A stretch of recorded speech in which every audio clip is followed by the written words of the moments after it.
ஓம் ஸ்ரீ பிரித்யங்கரா தேவியே போற்றி போற்றி. நல்லதே நினைப்போம், நல்லதே நடக்கும். சக்தி பிரித்யங்கரா குழந்தைகளுக்கு இந்த தாயின் ஆசீர்வாதம் என்றுமே முழுமையாக கிடைக்கட்டும். உன்னை மற்றவர்கள் முன்னிலையில் அவமானப்படுத்த வேண்டும் என்பதற்காக ஒரு போலியான உறவு உன்னை சுற்றி சுற்றி வந்து கொண்டிருக்கிறது. அந்த உறவிடம் இருந்து நீ எப்படி தப்பித்து கொள்ள வேண்டும் என்றும் அவர்கள் யார் என்றும் உனக்கு அடையாளம் காட்டுவதற்காக உன் அம்மா இன்று வந்திருக்கிறேன். என் தங்கமே, உன்னை சுற்றி இருக்கின்ற உறவுகள் எல்லாமே போலி என்று அம்மா ஒரு நாளும் சொல்லவில்லை. என் தங்கமே, அவர்களுக்கு இடையே பல உண்மையான உறவுகளும் ஒரு சில போலியான உறவுகளும் இருப்பது உண்மைதானே. அது இல்லை என்று உன்னால் எப்பொழுதும் மறுக்க முடியாது. உனக்கு தெரிந்திருந்தாலும் என் பிள்ளையே, நாம் என்ன செய்ய முடியும்? உறவுகள் வாழ்க்கையில் முக்கியம் அல்லவா? போலி என்று தெரிந்து ஒதுங்கிவிட்டால் நமக்கென்று உறவுகள் யாரும் இருக்க மாட்டார்களே என்றுதான் என் குழந்தை நீ நினைக்கின்றாய். என் தங்கமே, நீ நினைப்பது ஒரு வகையில் சரியாக இருந்தாலும் அவர்களை விட்டு ஒதுங்க முடியாத சூழ்நிலை உனக்கு இருந்தாலும் நீ ஒன்றை நிச்சயமாக செய்யலாம். அவர்களிடம் இருந்து தப்பிப்பதற்கான வழியினை நீ தேடலாம். எந்த சூழ்நிலையில் அவர்கள் எப்படி நடந்து கொள்வார்கள் என்பதை புரிந்து கொண்டு அவர்கள் உன் வாழ்க்கையில் கஷ்டங்களை ஏற்படுத்தி கொடுக்காதவாறு நிச்சயமாக என் குழந்தை உன்னால் நடந்து கொள்ள முடியும். அதற்கான சூழ்நிலைகளை நீதான் உருவாக்க வேண்டும். அந்த சூழ்நிலையை நீ எந்த அளவிற்கு சரியான நேரத்தில் உருவாக்கி கொள்கின்றாயோ அந்த அளவிற்கு நீ அவர்களிடம் இருந்து தப்பித்து கொள்வாய் என்றுதான் அம்மா உனக்கு சொல்ல வந்திருக்கிறேன். என் தங்கமே, சிலரது நடவடிக்கை சில நாட்களாகவே உன்னிடத்தில் கொஞ்சம் வித்தியாசமாக தோன்றுகிறது. அதை நீ சற்று கவனித்திருந்தால் இன்று அம்மா சொல்லும் பொழுது நீ இந்த விஷயத்தை சரியாக புரிந்து கொண்டிருப்பாய். உன் தாயானவள் யாரை பற்றி சொல்கிறேன் என்று குடும்பத்தில் நடக்க இருக்கின்ற சில நல்ல விஷயங்களை நீ கலந்து கொள்ள நினைக்கின்ற நேரத்தில் அவர்கள் உன்னை மற்றவர்கள் முன்னிலையில் அவமானப்படுத்த துடித்து கொண்டிருக்கிறார்கள். உன்னுடைய சூழ்நிலையை அவர்கள் இப்பொழுது ஆயுதமாக கையில் எடுத்திருக்கிறார்கள். என் தங்கமே, அம்மா ஒவ்வொரு முறையும் உன்னிடத்தில் சொல்கின்ற ஒரு முக்கியமான விஷயம், உனக்கு கஷ்டம் இருக்கிறது என்றால் யாரிடத்திலும் நான் கஷ்டப்படுகிறேன், என்னுடைய சூழ்நிலை இப்படி இருக்கிறது என்று சொல்லாதே என்று. அதற்கு காரணம், நீ அப்படி சொல்லும் பொழுது அவர்கள் உனக்கு உன்னுடைய வாழ்க்கைக்கோ எந்த விதமான கஷ்டங்கள் வந்தாலும் அதை நீ தாங்கிக் கொள், உனக்கு நல்ல சூழ்நிலை வரும் என்று நல்ல வார்த்தைகளை சொல்வார்கள் என்று நீ நினைக்கின்றாய். அது நிச்சயமாக கிடையாது. மாறாக அது உனக்கு தேவைதான் என்று அவர்கள் மனதிற்குள் நினைத்து கொள்வார்கள். இது போன்ற எண்ணங்களை கொண்ட மனிதர்கள் உனக்கு வாழ்க்கையில் தேவைதானா என்று ஒருமுறை சிந்தித்து பார் நீயே. இவர்கள் என்ன நினைத்தாலும் பரவாயில்லை என்று உன்னுடைய கஷ்டங்களை எல்லாம் பகிர்ந்து கொள்கின்றாய். உன்னுடைய வீட்டில் நடக்கின்ற அத்தனை சண்டை சச்சரவுகளையும் எல்லா விஷயங்களையும் சொல்லி விடுகிறாய். சில நேரங்களில் நீ சொல்ல வேண்டாம் என்று நினைத்தாலும் கூட நீ உன்னுடைய மனதில் வெளிப்படையாக எல்லா விஷயங்களையும் தெரிவித்து விடுகிறாய். இதனுடைய முடிவு என்னவாக இருக்கின்றது தெரியுமா? இப்பொழுது மற்றவர்கள் மத்தியில் உன்னை அவமானப்படுத்த அவர்கள் துடித்து கொண்டிருக்கிறார்கள். இந்த விஷயம்தான் இப்பொழுது நடந்திருக்கிறது. என் தங்கமே, நீ உன்னுடைய சூழ்நிலையை சொல்லாமல் இருந்திருந்தால் எத்தனை கஷ்டங்கள் இருந்தாலும் அவர்கள் முன்னிலையில் சந்தோஷமாக நடந்து கொண்டிருந்தால் அவர்கள் உன்னை இது போன்று நடத்தி இருக்க வாய்ப்புகள் சற்று குறைவுதான். உன்னுடைய நிலைமையை என்னவென்று வெளிப்படையாக தெரிந்துவிட்ட பிறகு உன் மீது வைத்திருக்கின்ற மரியாதையை அவர்கள் குறைத்து கொண்டார்கள். ஏனென்றால் இங்கிருக்கின்ற மனிதர்கள் எல்லாம் ஒருவரை பணத்தை வைத்துதானே எடை போடுகிறார்கள். பணம் இருந்தால் நல்லவர்கள், பணம் இல்லை என்றால் அவர்களை கெட்டவர்கள் ஆக்கி விடுகிறார்கள். இவர்கள் எல்லாம் ஏற்கனவே மனதிற்குள் சில விஷயங்களை பதிய வைத்து விடுகின்றார்கள், யாரை எப்படி நடத்த வேண்டும் என்று. நீ நல்லதே செய்தாலும் உன்னை தவறாக எண்ணிக்கொள்வார்கள். ஆனால் பணம் வைத்திருப்பவர்கள் தவறே செய்தாலும் அவர்களை நல்லவர்கள் போல சித்தரிப்பதுதான் இவர்களுக்கு முக்கியமான வேலையாக இருந்து கொண்டிருக்கிறது.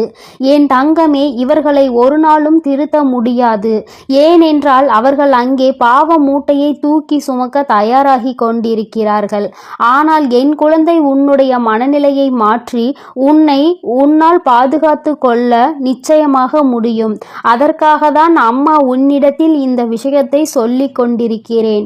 என் தங்கமே, சில விஷயங்கள் உனக்கு நிச்சயமாக மன கஷ்டத்தை இவர்களால் கொடுத்திருக்கின்றது. நான் சொல்லிதான் எல்லாம் உனக்கு தெரிய வேண்டும் என்ற அவசியம் ஒருபோதும் கிடையாது. சுற்றி இருக்கின்ற உறவுகள் எப்படிப்பட்ட உறவுகள் என்று நீ முழுமையாக தெரிந்து வைத்திருக்கின்றாய். வேறு வழி இல்லாமல் பேசிக்கொண்டிருக்கின்ற இந்த நேரத்தில் இவர்களிடத்தில் உன்னை பற்றிய வெளிப்படையாக எல்லா விஷயங்களையும் நீ இனிமேலாவது சொல்வதை நிறுத்திவிடு. என் தங்கமே, ஆறுதலுக்கு தேட வேண்டியது இவர்களை கிடையாது. ஆறுதலுக்கு யாரும் இல்லை என்பதற்காக இவர்களிடத்தில் சொல்லி மேலும் மேலும் நீ கஷ்டத்தை தேடிக் கொள்ளாதே.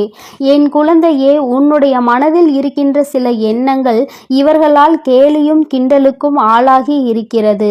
ஒரு நாளும் நீ இதை நிச்சயமாக செய், உனக்கு வெற்றி கிடைக்கும் என்று ஒரு நாளும் நல்ல வார்த்தைகளை உனக்கு சொல்லியது கிடையாது. ஏனென்றால் இது அவர்களினுடைய பிறவி குணம். அவர்களால் இன்னொருவர் வாழ்க்கை நன்றாக இருப்பதை ஒரு நாளும் ஏற்றுக்கொள்ள முடியாது.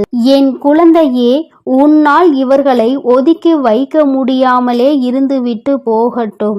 ஆனால் அம்மா சொல்வது போல இவர்களிடத்தில் இருந்து நீ கவனமாக இருக்க உன்னால் நிச்சயமாக முடியும். ஏனென்றால் அது உன் கைகளில்தானே இருக்கிறது. அவர்களிடத்தில் தேவையில்லாத விஷயங்களை பகிர்ந்து கொள்வதும் அவர்களின் கேள்விக்கும் கிண்டலுக்கும் ஆளாகி நிற்பதும் மற்றவர்கள் முன்னிலையில் உன்னுடைய விஷயங்களை பற்றி பேசி சொல்லி சிரிப்பதும் உன்னால் நிச்சயமாக தடுத்து நிறுத்த முடியும். ஒரு விஷயத்தை பற்றி நீ சொன்னால்தானே அதை அவர்களால் எடுத்து மற்றவர்களிடம் சொல்ல முடியும். நீ அதனையே நிறுத்திவிட்டால் அவர்களிடத்தில் எப்பொழுதும் உன்னுடைய கஷ்டத்தை பற்றி பகிர்ந்து கொள்ளாமல் சந்தோஷமாக இருப்பது போல வெளிப்படுத்திப்பார். நிச்சயமாக உன்னுடைய வாழ்க்கையில் பல மாற்றங்கள் தெரியும். அவர்கள் மனதிற்குள் நிறைய மாற்றங்கள் தோன்றும். என்ன கஷ்டம் இருந்தாலும் சந்தோஷமாக வாழ்ந்து கொண்டிருக்கிறான் என்ற எண்ணத்தை அவர்கள் மனதில் நீ விதைத்து விட்டாய் என்றால் யாராலும் உன்னை எந்தவிதமான கேலியும் கிண்டலும் செய்துவிட முடியாது. நாம் என்ன செய்தாலும் இவர்கள் வாழ்க்கையை நம்மால் அசைக்க முடியாது. அவர்கள் சந்தோஷமாக தான் வாழ்ந்து கொண்டிருப்பார்கள் என்று இவர்கள் நினைப்பார்கள்.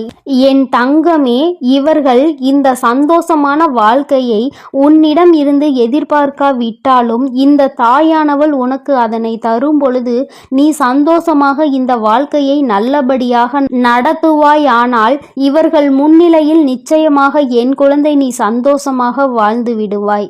உன் வாழ்க்கையை சந்தோஷமானதாக மாற்றுவதில் என்னுடைய பங்கு அதிகமாக இருக்கிறது அல்லவா?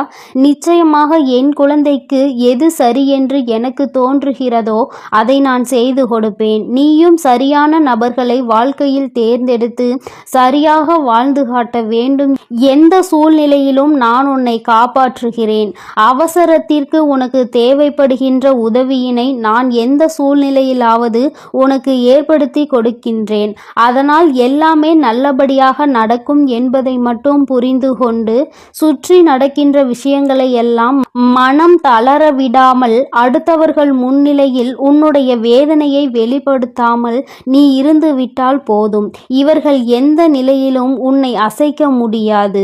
என் குழந்தைக்கு வாழ்க்கையில் எல்லாமே அதன் பிறகு நல்லதாகவே நடக்கும். போலிகள் மத்தியில் வாழ்ந்து கொண்டிருக்கின்றாய். சற்று கவனமாக இருக்க வேண்டியது அவசியம் என்றுதான் அம்மா உன்னிடத்தில் இத்தனை நேரமும் பேசிக்கொண்டிருக்கிறேன். ஒவ்வொரு நாளையும் கடக்கும் பொழுது மனதிற்குள் கஷ்டங்களையும் துன்பங்களையும் சுமக்காமல் எல்லாவற்றையும் எதிர்கொள்கின்ற சாமர்த்தியம் உனக்கு இருக்கிறது என்ற நம்பிக்கையை மட்டும் உனக்குள் கொண்டு இருந்தால் போதும். இந்த வாழ்க்கை உனக்கு நிச்சயமாக சந்தோஷத்தை மட்டுமே கொடுக்கும் என்பதை நீ புரிந்து கொள்வாய். வெற்றி என்பது என் பிள்ளைக்கு சொந்தமானது. யாராலும் அதை உன்னிடத்தில் இருந்து தட்டி பறிக்க முடியாது. ஆனால் நீயே அந்த சூழ்நிலையை உருவாக்கி கொடுத்து விடாதே என்றுதான் அம்மா உனக்கு உன்னிடத்தில் மீண்டும் மீண்டும் எச்சரிக்கை செய்து கொண்டிருக்கிறேன். இந்த முறை என் வாக்கை நீ கேட்டு இதன்படி நடந்து கொண்டால் இனி உன் வாழ்க்கை என்றுமே உனக்கு இன்பமாக மட்டுமே இருக்கும். என் செல்ல குழந்தையே, இந்த வராகி அம்மாவினுடைய ஆசீர்வாதங்களோடு நீ எப்பொழுதும் சந்தோஷமாக மட்டுமே இருப்பாய் என்பதை மனதில் கொண்டு நீ நிம்மதியாக வாழப்பார். ஓம் ஸ்ரீ என் அன்பு குழந்தைக்கு இந்த சக்தி பிரித்யங்கராவின் அன்பும் ஆசீர்வாதமும் முழுவதுமாக கிடைக்கும். ஓம் ஸ்ரீ பிரித்யங்கரா தேவியே போற்றி போற்றி. ஓம் ஸ்ரீ பிரித்யங்கரா தேவியே போற்றி போற்றி.